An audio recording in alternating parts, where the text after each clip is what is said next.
প্রবাসী টিভি সারা বিশ্বে বাংলাদেশ।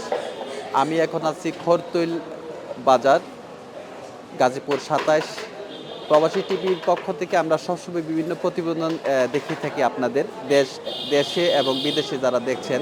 আমরা সবসময় চেষ্টা করি আপনাদের বিভিন্ন সময় বিভিন্ন প্রতিবেদন দেখানোর জন্য। এখন আমরা দেখাচ্ছি আপনাদের খরতৈল বাজার, যেখানে কাঁচা বাজার মাছ এবং মাংসের আজকের যে পরিস্থিতি, দাম এবং সাধারণ ক্রেতা যারা কিনতে আসছেন তাদের বিস্তারিত আমরা দেখানোর চেষ্টা করব। আমাদের সাথেই থাকুন। বেচা কেন মোটামুটি মোটামুটি কেন, কম বেশি বেচা না, হালকা পাতলা বেচা কেনা। কারণ কি এটার? ক্রেতারা কেন কিনছে না? মাছের দাম বেশি হওয়ার কারণে? দাম হয়, দাম বেশি। বলেন। দাম আছে 100 টাকা কেজি, আর এই যে মলাইটা ওটা হলো 160 টাকা কেজি, এটা 200 টাকা কেজি, ওটা 180 টাকা কেজি, আর এই যে পাবদা পাবদা 300 টাকা কেজি।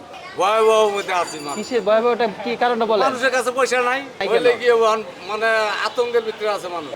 শাক আছে সরিষা না বেচতেছি 320, 10 টাকা গাড়ি, লাল শাক 10 টাকা, মূলা 10 টাকা গাড়ি। আর কি ডাল ভাত আল্লাহ মামাইতেছে, ডাল ভাত খাইতেছি আল্লাহ। বিক্রি হয় কেমন তিন ধরে। সারাদিনে?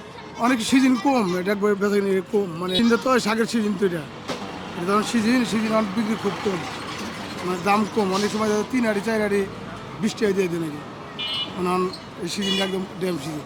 আসসালামু আলাইকুম। ওয়ালাইকুম আসসালাম। কি নাম আপনার? মোহাম্মদ আনোয়ার হোসেন, বাড়ি কোথায়? কিশোরগঞ্জ। আশাক 40 টাকা। আর এটা? এটা হচ্ছে কি আপনার নাফা শাক 15 টাকা।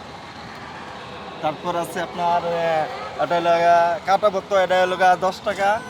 তারপর আছে বত্ত শাক আছে 15 টাকা, ডাঁটা শাক আছে 10 টাকা, ধনিয়া পাতা আছে 1 আটি 10 টাকা, পালং আছে আপনার 1 আটি 10 টাকা, লাল শাক আছে 1 আটি 10 টাকা, মূলা শাক 10 টাকা।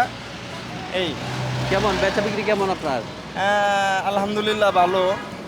তো এখানে বেচে কিনেটার অবস্থা এই যে আমাদের গার্মেন্টসের আপারা আছে, ওরা আছে, ওদের কাছে বেচে কিনেটা আর কি বেশি হয়, ঠিক আছে। আর এমনি বেচে কিনেটা তেমন একটা হয় না।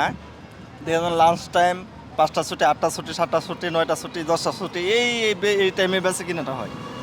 আপনারা শাকের দাম নিলেন, শাক 10 টাকা মোটা হয়েছে, 12 টাকা মোটা হয়েছে। আমরা যে আলু কিনতেছি 80 টাকা কেজি, এটার সমাধান কেটে দিব। পেঁয়াজ কিনতেছি 120 টাকা কেজি। সব কিছু নিত্যপণ্যের দাম বেশি। আমরা চাকরি করি 15,000 টাকা বেতনে, আমরা কীভাবে চলবো? আমাদের সংসার আছে না, মা বাপ আছে না, আমরা কীভাবে চলবো? সব কিছু দাম খালি বাড়ে বাড়ে, কমে না। কমবো কবে? খালি তো কইছেন সরকার চেঞ্জ হলে কমবো। কই সরকার তো এখন একটা যে ঘটনা ঘটছে, ঘটনা ঘটার পরে তো 4 মাস গেল, এখন তো কোনো খবর নাই এখনো। সরকারের উদ্দেশ্য সরকারের তো দাম কমানা, সরকারের তো এরকমই চালাইতে আছে। এই যে আমার ঘরের লোকরা, আমি একা গার্মেন্টস করি, সব কিছু দাম, রুম ভাড়া 4,000 টাকা, সব কিছু দাম দিয়ে চলতে হয় আমার বেতনের উপর দিয়ে। এই যে অসুস্থ হয়েছি, কতগুলো ওষুধ নিয়ে আসছি। সব কিছু বেশি, সব কিছুই বেশি বেশি।